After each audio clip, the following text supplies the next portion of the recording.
చంద్రబాబు నాయుడు గారిని చూసాం. 40 సంవత్సరాలు ఆయన రాష్ట్రం కోసం గొడ్డు చాకిరీ చేస్తే 50 రోజులు అవినీతి సొమ్ముతో వ్యవస్థలను మేనేజ్ చేసి అరెస్ట్ చేశారు. ఇవన్నీ మేమందరం చూస్తూ ఊరుకుంటామా? ఉండవు.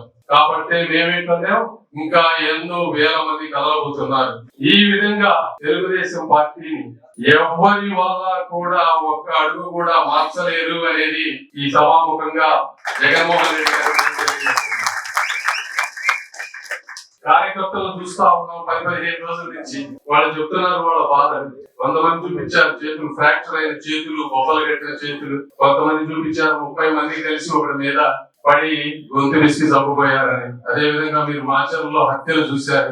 ఎక్కడ పట్టిన కేసులు, బిల్లులు రానియకుండా వాళ్ళ ఫైనాన్షియల్ దాని మీద ఇబ్బంది పెడుతూ ఉన్నారు. ఈ విధంగా ఈ కార్యకర్తల్ని ఎంత ఇబ్బంది పెట్టినా కూడా ఒక కార్యకర్త చెప్పారు, మా అన్న వైఎస్ఆర్ పార్టీలోకి వెళ్ళిపోతే అన్న వదులుకున్నారు కానీ పార్టీని మాత్రం వదులుకోలేదని చెప్తా ఉన్నారు.